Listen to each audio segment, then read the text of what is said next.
¿Qué tal amigos? Buenos días. Hoy desde la provincia de Chimborazo con una temperatura agradable, un sol radiante.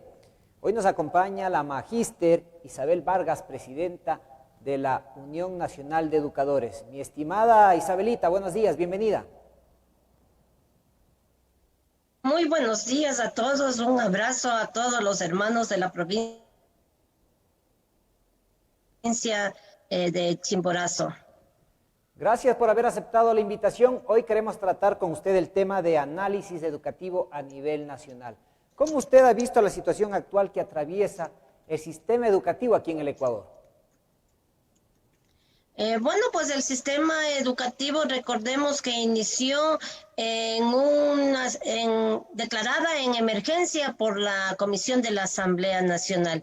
Esta realidad, en más de ya 5 meses, un poco más de la pandemia, esta realidad no ha cambiado, sino al contrario se ha ido agravando. ¿Por qué se ha ido agravando? Porque el 70% de los estudiantes continúan sin tener el acceso a las herramientas telemáticas, lo que significa que la educación, lejos de ser un derecho, ahora es un privilegio. Desde la Unión Nacional de Educadores, al inicio de la pandemia, el 20 de marzo, hemos dado propuestas alternativas para que esta situación, esta brecha, se vaya disminuyendo, pero lamentablemente en la región costa se inició en las mismas condiciones del año lectivo y lo mismo va a suceder en la región sierra, tomando en cuenta que ahora hay un incremento en la matrícula de aquellos estudiantes que migran de la educación privada a la educación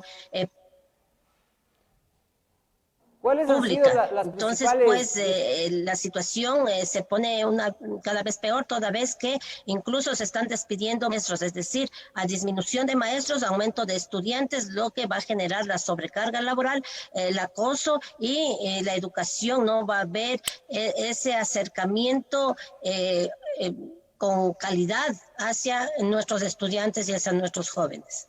¿Cuáles son las dificultades que ustedes tienen plenamente identificados en todo el Ecuador? Bueno, el principal problema es la falta de conectividad Ya. con los estudiantes, la falta de la interacción que existe por parte del niño, del joven, con justamente los maestros, y de parte de los maestros la dificultad más grande es no tener el sueldo a tiempo. Ya llevamos 25 días que no nos han pagado y que de nuestros sueldos se está descontando un porcentaje muy alto para paliar esta crisis, esta emergencia sanitaria que estamos atravesando. Es decir, hay que analizar en el contexto qué es lo que está pasando. Otra de las dificultades es la alimentación de nuestros estudiantes, pues más de 300.000 obreros y trabajadores que son los padres de familia se han quedado sin empleo o están en el subempleo. Entonces, esto significa que la violencia intrafamiliar, incluso miren en la provincia de Chimborazo, se ha elevado esta violencia intrafamiliar, y eso obviamente que repercute en el proceso de aprendizaje de nuestra niñez y nuestra adolescencia. Es decir, el problema es en contexto. No podemos aislarle y dejar solamente a educación, sino qué es lo que está pasando en salud, qué es lo que está, es decir, todo el paquete de medidas neoliberales que se ha aplicado salvajemente en nuestro país repercuten en ese eslabón más débil que es nuestra niñez y nuestra juventud. ¿Ustedes ya han planteado algún tipo de estrategias para mejorar todas estas dificultades?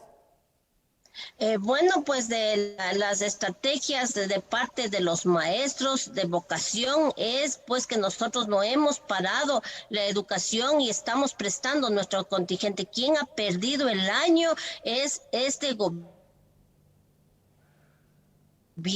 que realmente, pues, lejos de aplicar, de invertir en educación, al contrario, le ha recortado más de 900 millones de dólares. Hemos planteado al gobierno que no, a la moratoria de la deuda externa, y que, pues, la solidaridad sea en el principio del que más ingresos tiene, más pague, pero vemos que ni siquiera ha cobrado los 1.500 millones que las grandes empresas le deben. Vemos que hay una ley humanitaria sanitaria que beneficia en detrimento justamente de nuestra niñez y de nuestra adolescencia, porque ellos son los que sufren esta consecuencia. Es decir, hemos dado planteamiento, pero lamentablemente en este país no ha habido esa voluntad política. Incluso el propio Fondo Monetario Internacional advierte y dice que en los países donde hay crisis económica se debe invertir más en educación, pero esta parte no leyó el gobierno, el ministro Martínez, y lo que se hizo es pagar y prepagar la deuda de una manera rápida, sin pedir un solo centavo de descuento y renegociar de una manera muy desfavorable. Lo que se refleja justamente es en lo que es la educación. Si no hay inversión, si no devuelven esos 900 millones, prácticamente esta situación que está atravesando la educación más bien aumentará, porque la calidad educativa en medio de esta pandemia realmente ha bajado, y al no tener esa conectividad, al no tener el acceso a la educación, este gran número de estudiantes realmente es inaceptable, y los maestros, las maestras, la comunidad educativa condenan esta posición y este manejo de la economía por parte de este gobierno de Lenín Moreno. ¿Ha existido despidos laborales dentro del Ministerio de Educación? Hasta hoy hay 9,000 maestros despedidos. En esta semana, desde el día de ayer y desde el día viernes, se están ya emitiendo las notificaciones del despido. Por eso digo que mientras disminuyen la planta docente, aumenta el número de estudiantes. Entonces, esto significa que hay una escasez de maestros y va a haber una sobrepoblación estudiantil dentro del aula, lo que no es bueno ni para esta emergencia en educación remota, y mucho menos va a haber cuando ya tengamos que volver a clases presenciales, que obviamente todos estamos conscientes de que no va a ser fácil volver a la nueva normalidad que le decimos. Entonces, pues el sistema educativo no está preparado para volver a esas clases presenciales, puesto que para este tiempo de emergencia no ha habido los recursos, y la educación, en vez de ser un derecho de los ecuatorianos, de las ecuatorianas, se ha convertido en un privilegio, afectando justamente lo que a todos estamos llamados a velar, que es el interés superior del niño y adolescente. Estas 9,000 personas que fueron despedidas, ¿es a nivel nacional o en el sector de la costa? Es a nivel nacional, en el sistema de régimen Costa y Galápagos. Hubo más de 4,000 despedidos al inicio de la pandemia. Recordemos que del programa SAFI, que en Chimborazo se beneficiaban muchos niños de 3 a 5 años, se irrumpió ese programa, se irrumpió lo que es alfabetización y posalfabetización. Ahí pues se despidieron a más de 10,000 docentes y se perjudicó a más de 160,000 estudiantes, y en la costa hubo alrededor de 3,500 despedidos. Ahora en la sierra la cantidad es similar, es decir, llegan a un total de 9,000 maestros que pues han perdido su trabajo, han sido despedidos durante esta pandemia, en perjuicio obviamente de la niñez y de la educación.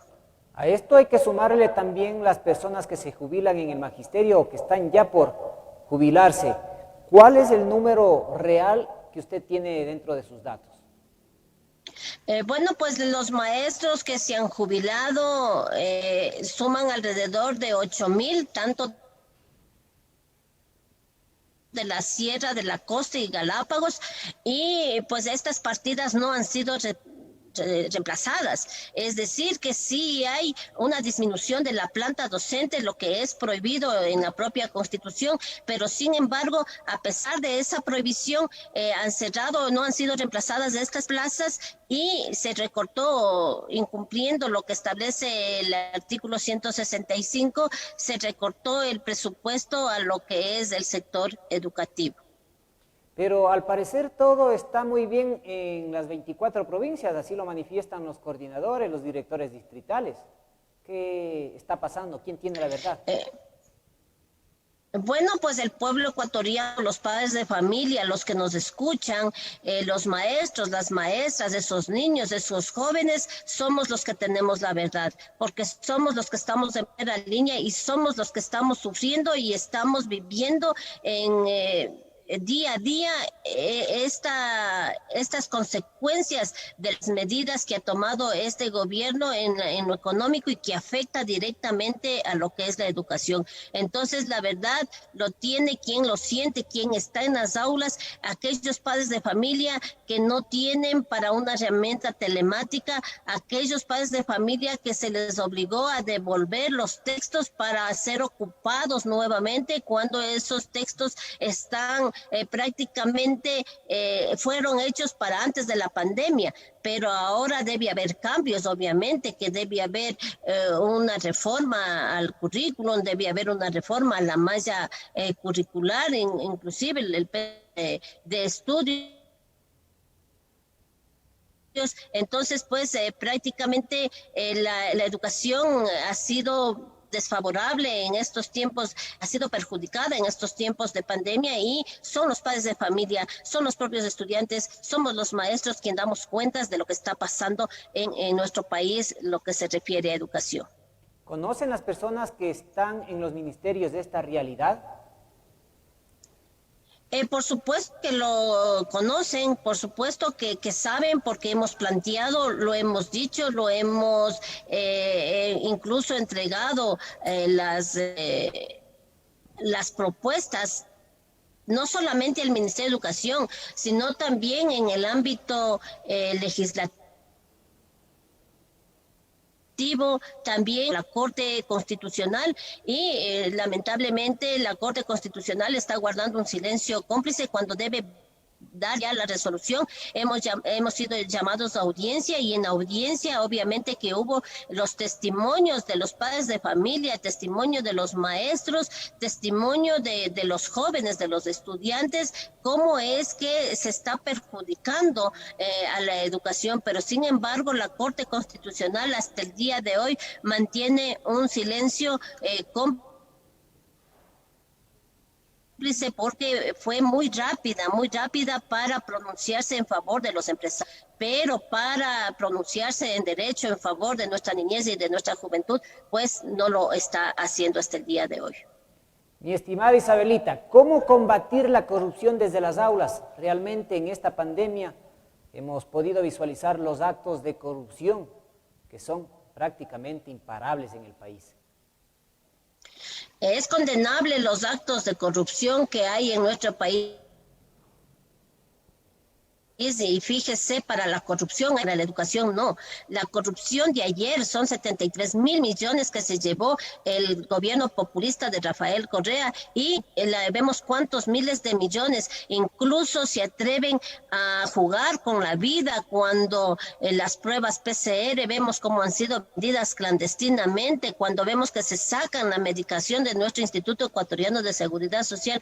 Ante eso, la Unión Nacional de Educadores también ha dado propuestas pedagógicas. No ahora, en el año 2019 hemos entregado al Ministerio de Educación y lo hemos hecho en todos los gobiernos. Nuestra propuesta pedagógica, que es aquella propuesta liberadora, emancipadora, basada en principios de solidaridad, de patriotismo, de justicia y de libertad, en donde está intrínseco justamente la honestidad. Entonces, desde las aulas, los maestros, las maestras, estamos en la obligación y tenemos esa convicción de que en las aulas es en donde se enseña y se va formando al ser humano. Pero para esto sí necesitamos un cambio de modelo pedagógico. Ese modelo pedagógico autoritario, prepotente y vertical que nos impusieron, pues vemos cómo es que ahora se nota el fracaso, se siente el fracaso. Paulo Freire nos dice la pedagogía del oprimido versus a la pedagogía liberadora, en donde la base principal va a ser la investigación, la ciencia, junto con estos valores transversales que deben estar intrínsecos, deben estar unidos, no deben separarse. De esa forma, pues, es lo que nosotros, los maestros, la Unión Nacional de Educadores, es el planteamiento que hemos presentado. Es decir, hemos dado propuestas pedagógicas, propuestas económicas, propuestas legislativas. Tenemos la ley de la LOI que está siendo reformada. Hemos dado planteamientos en lo que es la educación intercultural bilingüe. Pues hemos conversado con diferentes sectores, uno de ellos desde el César Buelva, un indígena de la provincia de Pichincha, del Cantón Mejía. Lo hemos hecho con muchos representantes, hemos conversado con dirigentes e incluso hemos hecho nuestra propuesta en la Minga por la Vida, que fue construida desde las bases sociales, en donde hemos planteado justamente la educación emancipadora. Divide y vencerás era el lema del correísmo. ¿Cómo están las estructuras de la UNE a nivel de las 24 provincias? ¿Y cómo usted analiza la red de maestros en las 24 provincias? Bueno, pues la Unión Nacional de Educadores tiene 76 años de existencia. En estos 76 años han sido muchos los gobiernos que han querido desaparecerla y en el que Rodrigo Borja, en el tiempo de Abdalá Bucarán, en el tiempo de Rafael Correa, pero nosotros hemos demostrado que somos un gremio sólido porque defendemos la educación laica, gratuita, de calidad, la educación pública. Entonces, pues, bajo ese principio, bajo ese solo objetivo y que está intrínseco, obviamente, la defensa del derecho del maestro y de la maestra, pues estamos de pie y estamos fortalecidos. Estamos más fortalecidos que nunca. Tenemos en la Unión Nacional de Educadores está en las 24 provincias del país. Nosotros no nacimos en Carondelet, nosotros no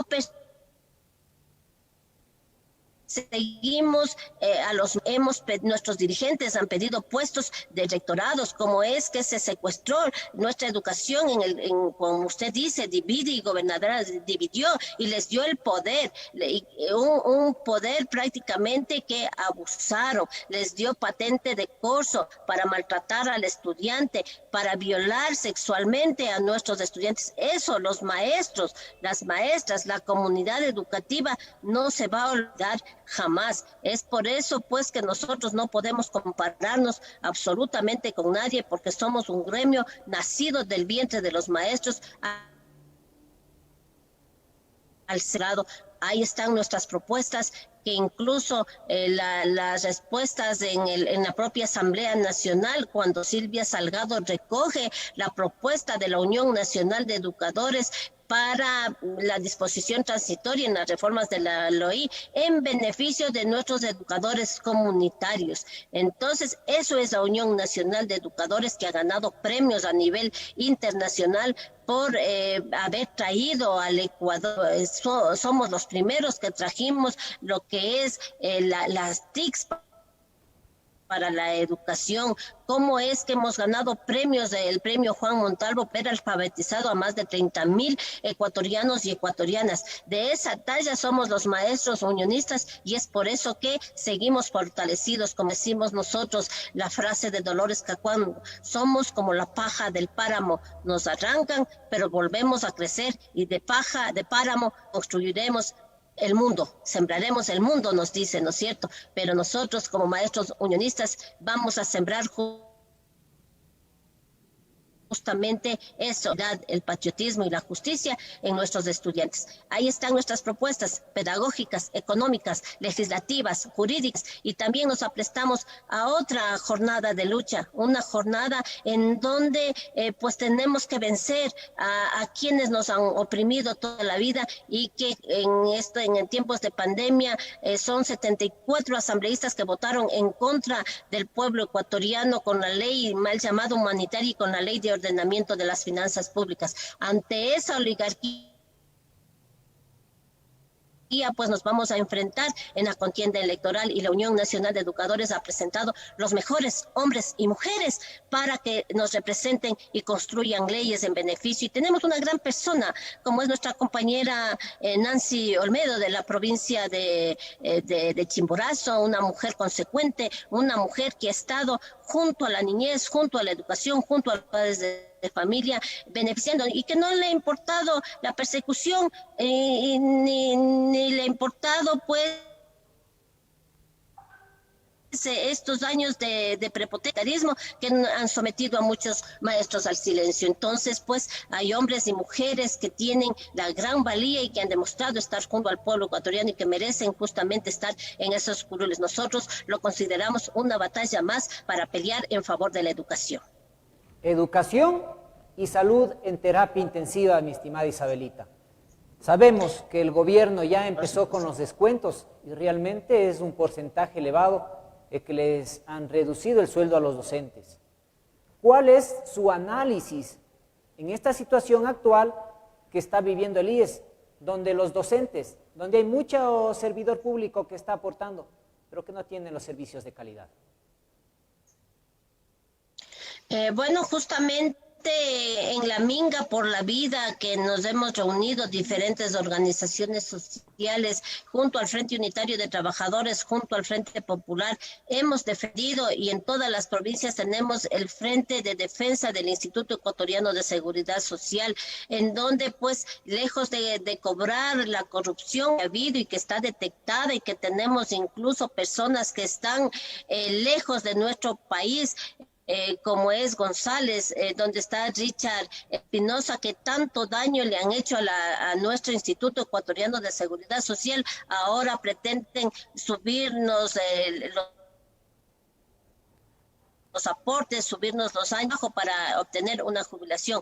El Instituto Ecuatoriano de Seguridad Social es el patrimonio de los trabajadores, es el patrimonio de los maestros, de las maestras, porque son con nuestros aportes, es solo con nuestros aportes prácticamente del presupuesto del Instituto Ecuatoriano de Seguridad Social. Recordemos que de parte del Estado se entrega el 40% para las pensiones de nuestros maestros o nuestros trabajadores o de los jubilados, y eso Rafael Correa lo quitó y esos 3 años de no aporte es lo que estamos sintiendo ahora, que ya se agotan los recursos y pues la deuda que tienen con salud con el propio Instituto Ecuatoriano de Seguridad Social. Por eso es que exigimos que el Instituto Ecuatoriano de Seguridad Social debe ser administrado por sus verdaderos dueños y no como lo están haciendo solamente en el Consejo Directivo, solamente el representante de los empresarios y el representante del Estado. Y pues el representante del Estado que no tiene esa legitimidad, que vemos que no tiene incluso el récord académico que se necesita para estar en ese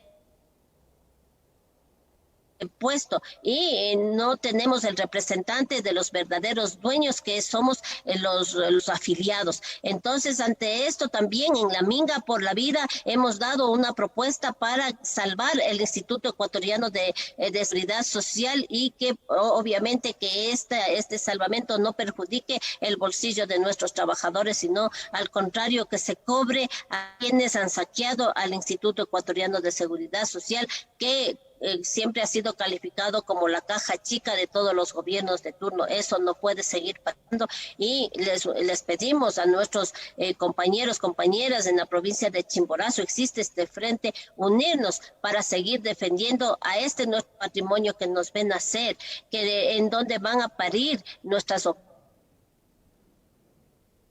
obreras, las trabajadoras, las maestras, en donde nos ve durante nuestra vida laboral y también nos ayuda cuando ya dejamos de trabajar y nos asiste también en nuestra muerte. Por eso el Instituto Ecuatoriano de Seguridad Social debe ser defendido en todos los espacios, al igual que la educación. Obviamente el Instituto Ecuatoriano de Seguridad Social, que presta el servicio de salud a los trabajadores, debe ser defendido. Es nuestra obligación y así lo estamos haciendo. Bueno, muchas personas han demostrado ese desinterés y creo que hoy es el momento para unirnos y para defender lo que es nuestro. A través de sus candidatos a la Asamblea, ustedes plantearán la eliminación de la tabla de consumo de drogas aquí en el Ecuador, porque realmente esto se ha visto afectado en el sistema educativo. Hoy mucha gente joven, muchos estudiantes consumen marihuana o cualquier tipo de estupefaciente dentro de las instituciones y muchas veces no son denunciadas por temor a dañar la imagen de mencionadas instituciones, valga la redundancia.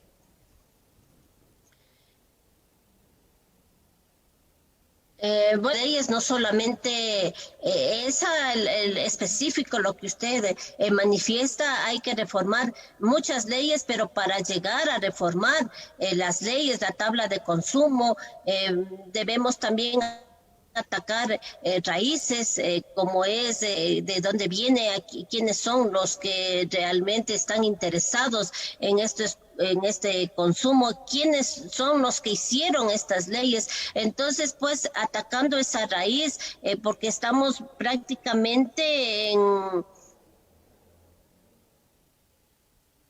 en un sistema capitalista que justamente parte de eso es consustancial a este sistema capitalista, lo que es la corrupción, lo que es el consumo, y que ahora con Correa se ha elevado prácticamente esta tasa. Entonces, pues, obviamente que con los representantes, con los compañeros, compañeras, con maestros, maestras consecuentes que vayan a la Asamblea Nacional, por supuesto que revisaremos todas esas leyes que sean y pues las propuestas todas en beneficio de los sectores populares y mucho más de nuestros niños y de nuestra juventud, que son el presente y el futuro de nuestro país. Quiero hacerles llegar un cordial saludo a todos los maestros de mi país, quienes han demostrado ser unas personas eficientes, estar preparados ante esta pandemia, pese a que este gobierno ha castigado, ha sido los maestros castigados con la reducción de sueldos, quienes pues su jornada laboral pasó de ser de 8 a 12, a 14, a 16 horas. Y realmente esto es penoso, porque la gente no entiende lo que está pasando en el país. Debo mencionarles, y como lo venimos haciendo en los análisis políticos, el país se encuentra en terapia intensiva. Si nosotros no nos unimos y no lo defendemos a esta bella nación, prácticamente el Ecuador de a poquito irá siendo una Venezuela. Es más, muchos venezolanos ya están aquí en el Ecuador. ¿Qué nos queda? Seguir luchando. En la parte final, mi estimada máster Isabel Vargas, el mensaje para todos los docentes de nuestro bello Ecuador. Bueno, decirles a nuestros maestros, docentes, a la comunidad educativa, que solamente la unidad y la organización son los que nos van a permitir conquistar y reconquistar nuestros derechos. Eso no lo dice la Unión Nacional de Educadores, lo dice la historia. Tenemos los mártires de Chicago que consiguieron, que luego de una gran crisis económica mundial consiguieron las 8 horas laborales. Por lo tanto, pues, luego de una crisis debemos nosotros estar unidos para tener conquistas y recuperar aquellos derechos que nos han cercenado.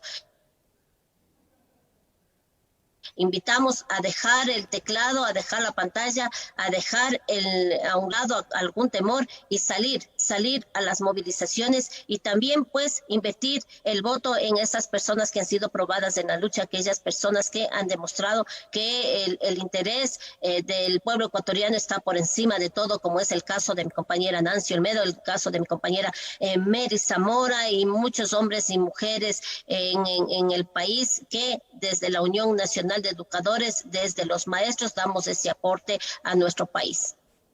Muchísimas gracias, estimada Isabelita. Si Dios y la Virgen lo permite y el día de mañana volveremos. Hay que seguir siendo duros con la corrupción y con el narcotráfico que se encuentra en el Ecuador. Buenos días, con permiso. Así es, muchas gracias a usted.